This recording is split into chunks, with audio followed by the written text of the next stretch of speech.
तरीका मेरा भी आना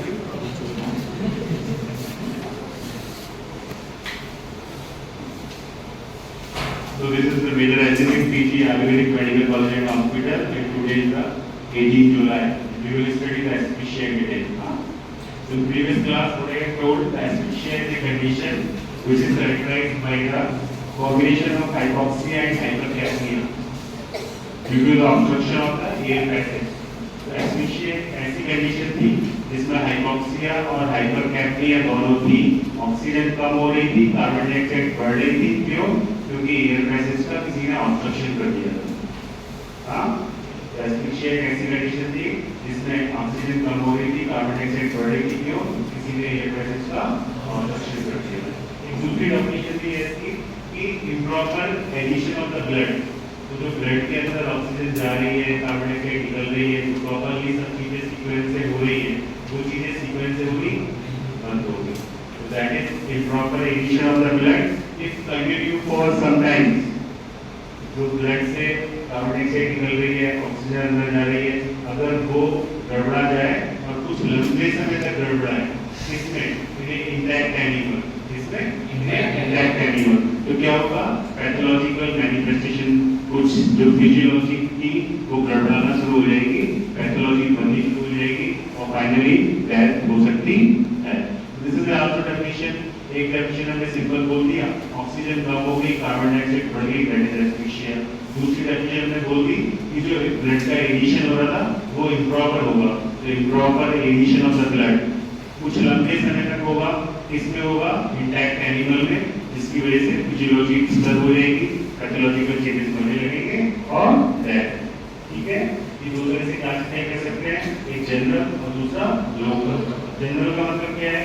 जनरल मतलब किसी ने सपोज ट्राई किया आपका ब्लड जैसे टाइप कर दिया, स्ट्रैंगुलेशन, पास में लटक गए, या फिर जो है एक टर्म है न्यूमोथोरैक्स, न्यूमोथोरैक्स, न्यूमो मतलब हवा, न्यूमो मतलब हवा, ये थोरैक्स का मतलब थोरैक्स, ऑक्सीजन।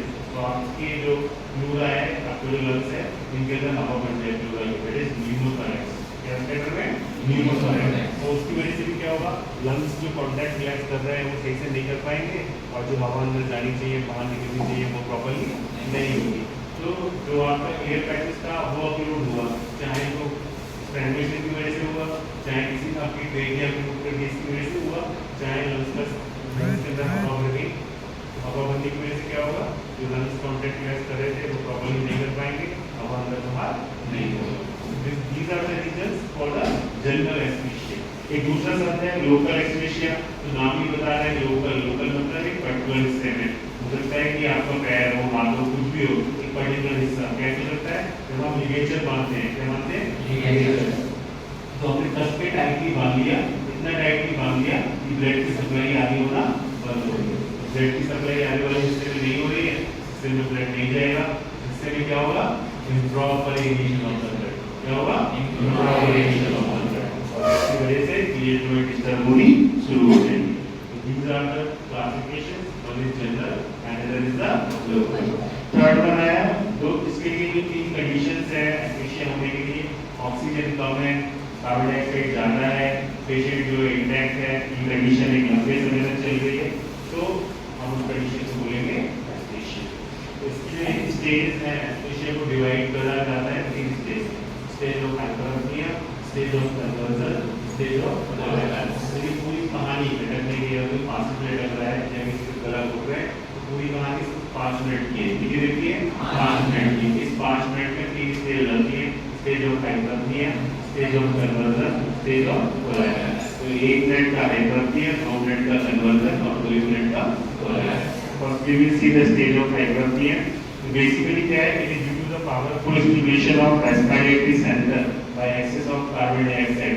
हम पहले बोल रहे थे, क्या बोल रहे थे? कि किसी ने गला घोटा या फिर इम्प्रॉपर एडिशन हुआ, मतलब ऑक्सीजन कम हो गई, अंडरस्टूड बात है, और कार्बन डाइऑक्साइड बढ़ गई। तो जब बॉडी के अंदर कार्बन डाइऑक्साइड बढ़ जाएगी तो क्या होगा? बॉडी के अंदर टेंडेंसी है, आप सपोज किसी का बीपी भी अगर बढ़ रहा है तो बॉडी स्वतः बीपी रेगुलेट करने की कोशिश करती है।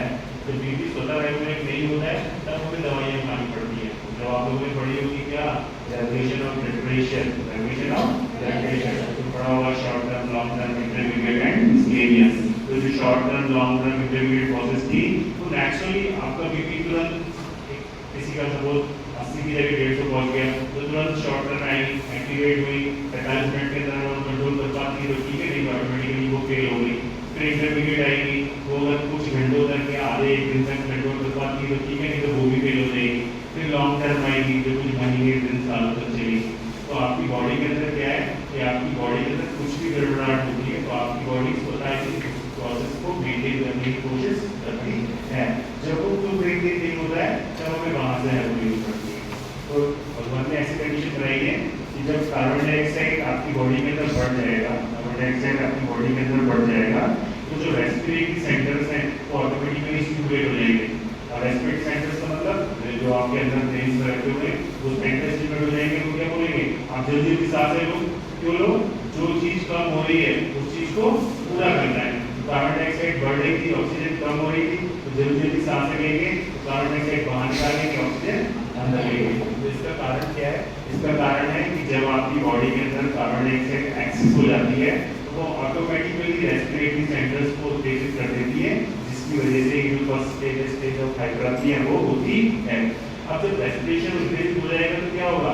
व्यक्ति लंबी गहरी इंस्पिरेशन भी करेगा और लंबी गहरी एक्सपायरेशन भी करेगा। फिर अगर देर अंदर हो गया क्या करूँगा, है ना? तो ये पूरी कहानी तो सिर्फ कितनी देर की थी? 1 मिनट की।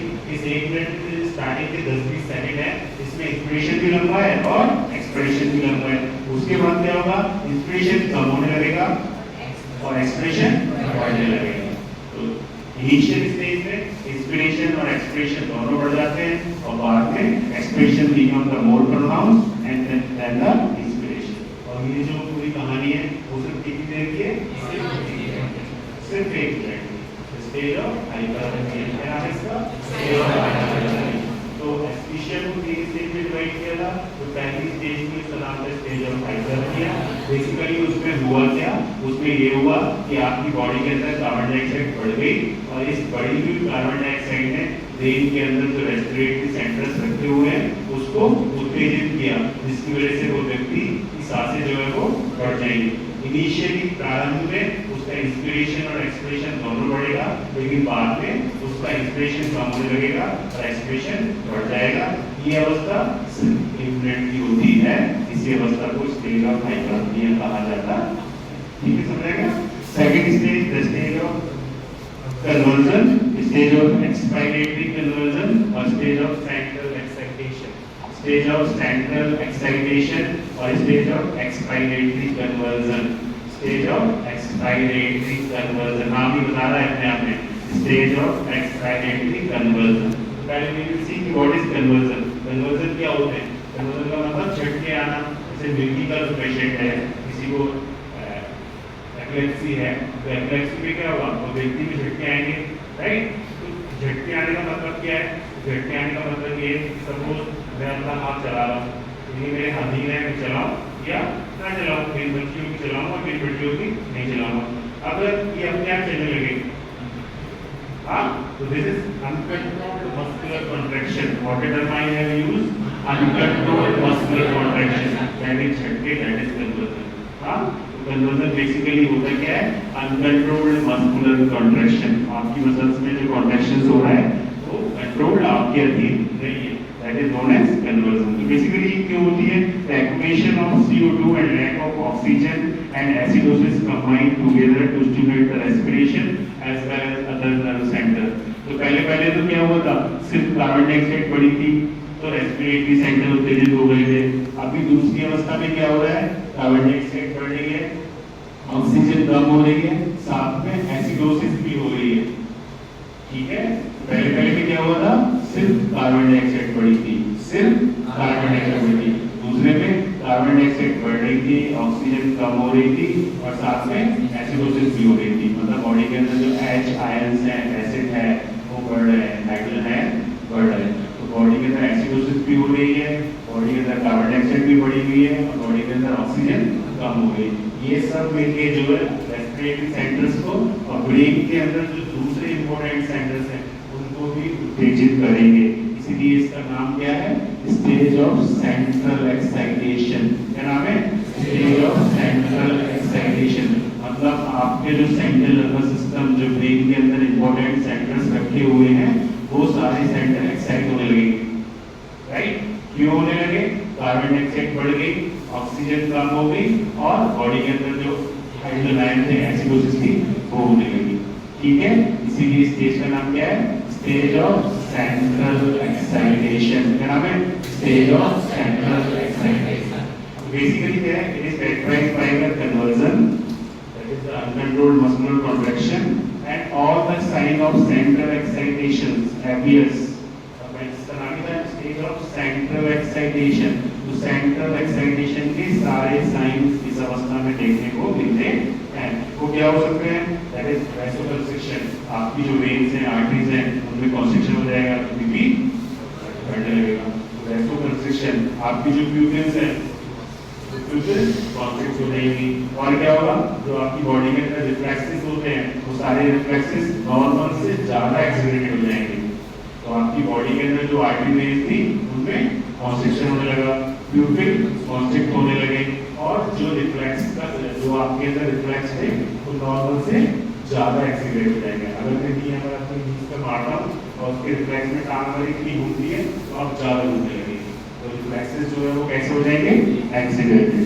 ठीक है, इसके साथ साथ सलाइवेशन होगा, वोमिटिंग होगी एंड एक्सपायरेटरी पैरालिसिस। ये सब होगा किसमें? स्टेज ऑफ सेंट्रल एक्साइटेशन और स्टेज ऑफ सेंट्रल। ठीक है, तो पहली वाली की अवस्था थी फर्स्ट स्टेज, उसको क्या बोल रहे थे? हाइपोक्सिया। सिंपली कार्बन डाइऑक्साइड बढ़ गया, कार्बन डाइऑक्साइड के बढ़ने की वजह से सांस से ज्यादा जल्दी होने लगी, फिर इंस्पिरेशन कम होने लगा, एक्सपिरेशन बढ़ गया। Second stage I stage of conversion और स्टेज ऑफ सेंट्रल एक्साइटमेंट। तो कार्बन डाइऑक्साइड तो बढ़ी थी, साथ में ऑक्सीजन कम हो गई, साथ में एसिडोसिस होने लगी। इसकी वजह से रेस्पिरेटरी सेंटर जो स्टेजेस हो ही रहे थे, साथ में दूसरे सेंटर्स भी उत्तेजित होने लगे। इसीलिए इस स्टेज का नाम है stage of central excitation. Basically क्या होगा इसमें? सबको पता है, अनकंट्रोल्ड कॉन्ट्रैक्शंस होंगे, दैट इज कन्वर्जन होगा। साथ में क्या होगा? साथ में जो वेन्स हैं वो कंस्ट्रिक्ट हो जाएंगी, प्यूपिल है वो कंस्ट्रिक्ट हो जाएगा और क्या होगा?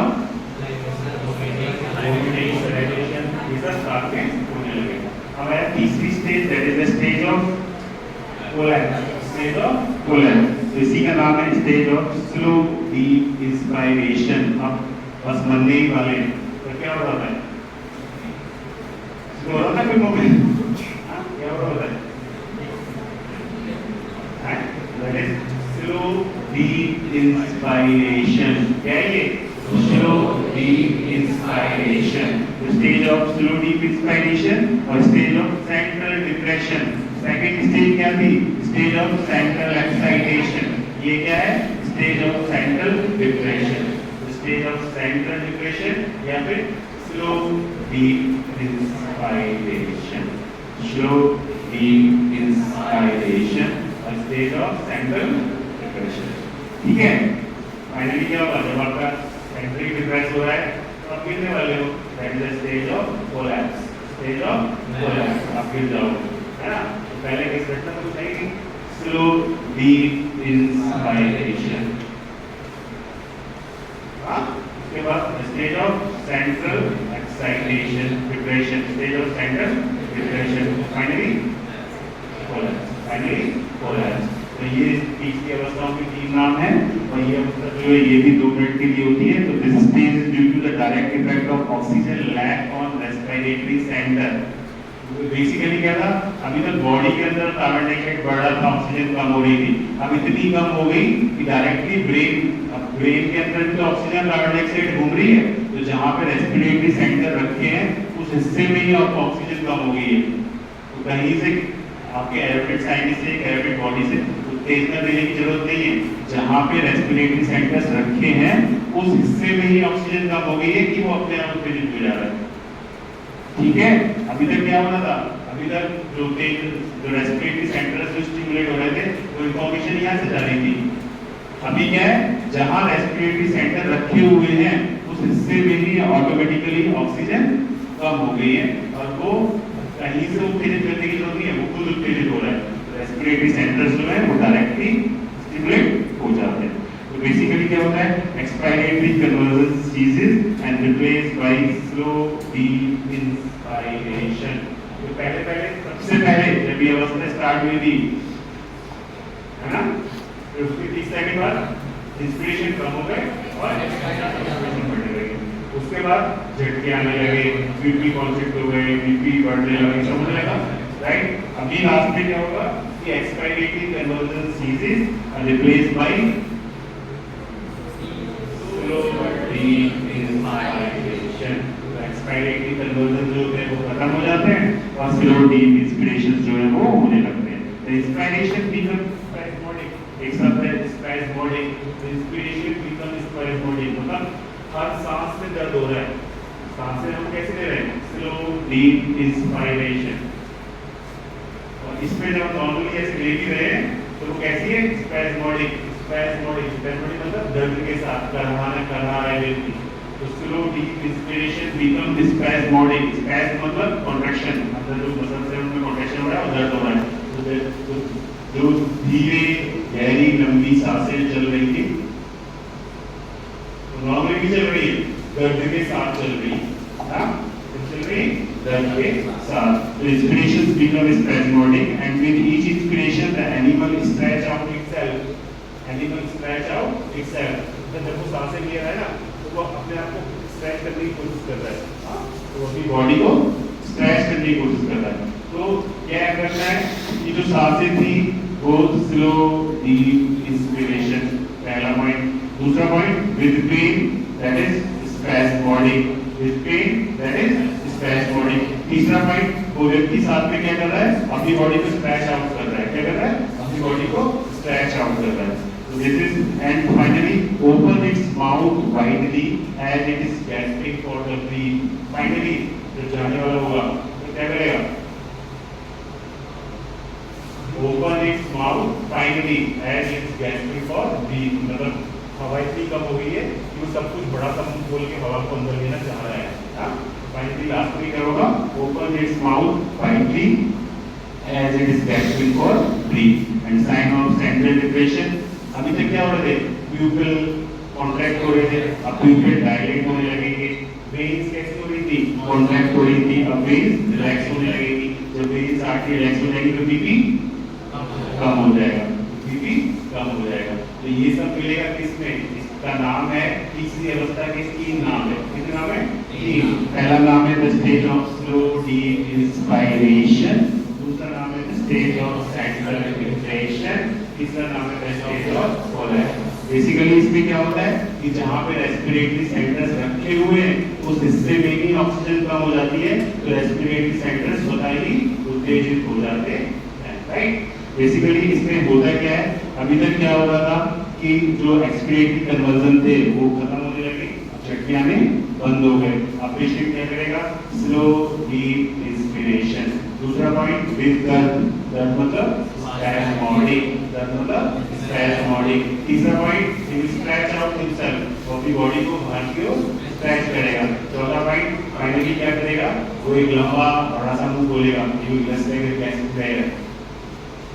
So this is he will widely open the mouth just to fill the gas with the air। और अभी तक जो सेंट्रल नर्वस सिस्टम स्ट्रेच हो रहा था, तो सेंट्रल नर्वस सिस्टम रिफ्रेश होने लगेगा। तो क्या होगा, जो वेन्स थी जो भी कॉन्ट्रैक्ट कर रही थी अभी कैसे हो जाएगी, डायलेट, तो वेन डायलेट करने लगेगी।